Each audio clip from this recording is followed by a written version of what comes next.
I still don't tell people exactly where this happened. Not because I think it'll happen to someone else, but because every time I say it out loud, it feels more real. It was last fall, October. I had a week off from work and decided to take a solo road trip through the Midwest. I wanted quiet. No cities. No noise. Just empty roads, forests, and cheap Airbnb stays. That was my first mistake. I found the place on Airbnb for unusually cheap, like too cheap. Private farmhouse stay, secluded, self-check-in. The photos were normal. A white farmhouse, old wooden porch, cornfields stretching forever in every direction. Reviews were limited but positive. One review stood out though. Great stay, just don't go into the basement. Host told me it's locked anyway. I laughed it off. Probably some prank review. I booked it for 3 nights. It took me almost 6 hours to reach the property. The GPS signal got worse the deeper I drove into rural Ohio. Eventually, I was surrounded by nothing but cornfields and dirt roads. When I finally saw the house, I felt something off immediately. It wasn't haunted house creepy. It was lived in but abandoned at the same time creepy. Like someone left in a hurry, but the house never got the message. The porch light was already on even though it was 4 p.m. The door was unlocked like the listing said. Inside smelled like old wood and faint detergent. Everything was too clean, almost staged. Living room, perfect. Kitchen, spotless. Bedroom, made bed with fresh sheets. But there were small details that didn't fit. 3 coffee mugs in the sink, still wet. A TV remote placed in the center of the table like someone was about to use it. And faint scratches near the hallway door, like something had been dragged. I told myself I was overthinking. Around 11 p.m., I started hearing something outside. At first, I thought it was animals. Probably deer. But then I heard it again. A soft knock. Not on the front door. On the side of the house. Knock, pause, knock, pause. I went to the window and looked out. Nothing. Cornfields moving in the wind. Then silence. I went back to bed. Around 2:17 a.m., I woke up suddenly. Not from a sound. From silence. That kind of silence where even the house feels dead. Then I heard it. From downstairs. A slow dragging noise. Like something heavy being pulled across concrete. I sat up in bed, heart pounding. The Airbnb listing said the basement was locked. But now I remembered something I hadn't thought about earlier. The basement door wasn't in the photos. I grabbed my phone flashlight and slowly walked downstairs. Each step made the wooden floor creak louder than it should have. The noise stopped right before I reached the kitchen. I stood there, listening. Then, thump. Something hit the basement door from the other side. Not a knock. A hit. Like a fist. On the kitchen counter, there was a piece of paper I hadn't seen before. It wasn't there when I arrived. Written in shaky handwriting. If you hear it moving, do not open the basement. My stomach dropped. I slowly turned toward the basement door. And then I noticed it. The lock wasn't old. It was new. Recently installed. Like someone wanted to keep something in or keep something out. The next morning, I drove down the dirt road hoping to find cell service or a neighbor. About a mile away, I found a small house. An older man was outside chopping wood. I asked him about the farmhouse. The moment I mentioned it, he stopped chopping. Didn't speak for a few seconds. Then he said, "Don't stay there at night." I laughed nervously. "It's just an Airbnb." He shook his head. "That house ain't supposed to be rented." I asked what he meant. He looked over his shoulder before answering. "Owner died there. Years ago. They never found the daughter." I felt my skin go cold. I told him Airbnb listed it. He frowned. "That house hasn't had power in 5 years." I drove back anyway. Because I didn't fully believe him. That was mistake number 2. When I returned, everything was slightly different. The porch light was off now. Even though it had been on before. But I had no explanation for that. Inside, the air felt colder. And there was something new. Footprints. Fresh ones. Leading from the kitchen to the basement door. That night, I tried to sleep early. But around midnight, I heard something I will never forget. A voice. Soft. Right outside my bedroom door. "Help me." I froze. It wasn't loud. It wasn't aggressive. It was broken. Like someone hadn't spoken in years. Then again.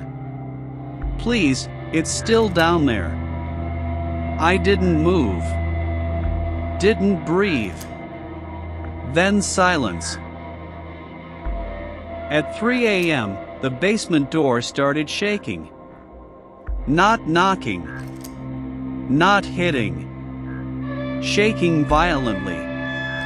Like something inside was trying to get out.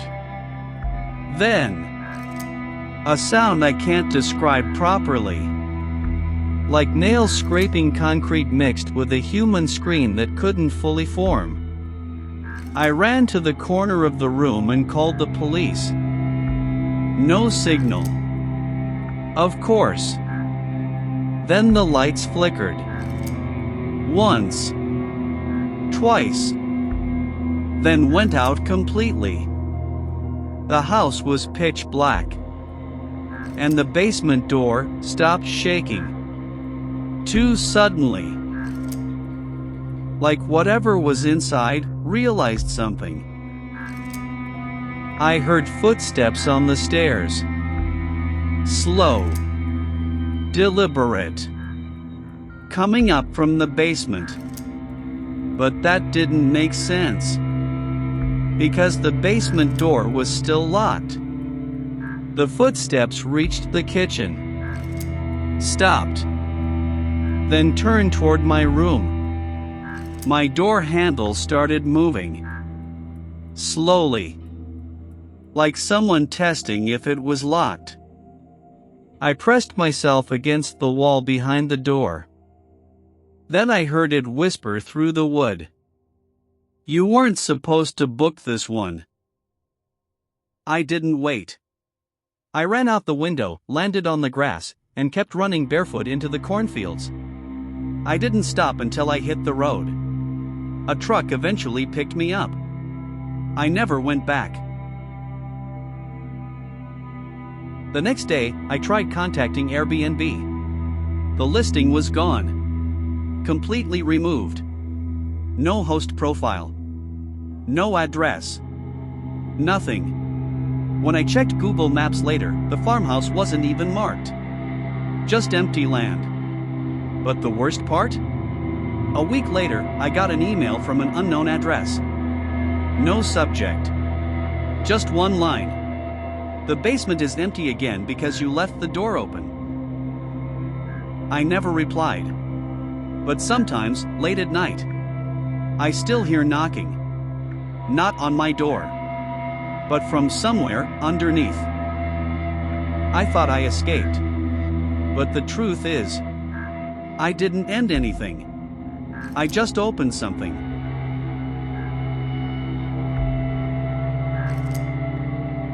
The truck driver dropped me off in a small town nearby. I went straight to the police. I told them everything: the farmhouse, the basement, the voice, the footsteps. They listened. Too calmly. No confusion. No surprise. Just silence. Then one officer leaned forward and said, "That property you're talking about isn't listed anywhere." I frowned. I booked it on Airbnb. He shook his head slowly. There's no record of any Airbnb in that area. Back at the motel, I opened Google Maps. I typed in the exact coordinates I had used. The result? Nothing. Just a blank patch labeled empty field. No house. No road. No sign that anything had ever been there.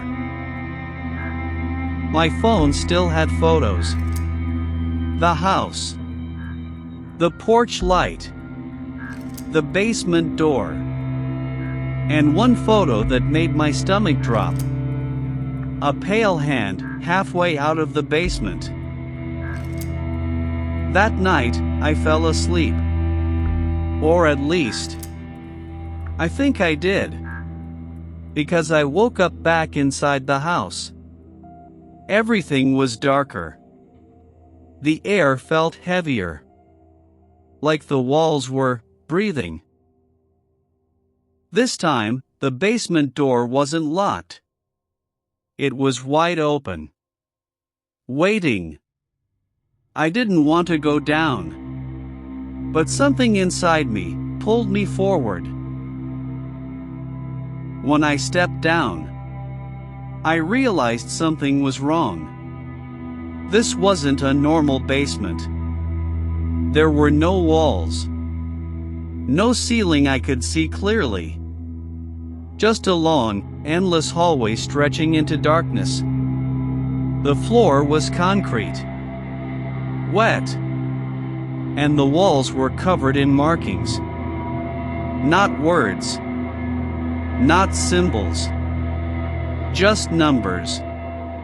Repeated over and over again. As I walked deeper, I started hearing crying. At first, it sounded like a child. Then two. Then dozens. All around me. Echoing. Layered. Like something was replaying pain. Then suddenly, a voice right behind my ear whispered. I turned slowly. And that's when I understood. That house wasn't abandoned. It wasn't even really a house. It was a doorway. Something disguised to look normal. Something that lets people in, but doesn't always let them out. I saw it. Standing in the distance. Too still. Too wrong. Its shape kept shifting.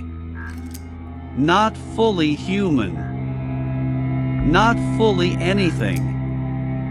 Its face was empty. Not covered. Not hidden. Just missing. And from that empty space, it spoke. You left, but it didn't. I woke up violently. Back in the motel. Heart racing. Sweat everywhere. But something was wrong. My hand felt cold. I looked down. Mud. Wet, dark. The next morning, I got another email.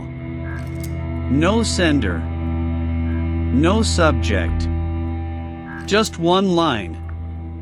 You opened the door, now it's looking for a new host. I don't travel anymore.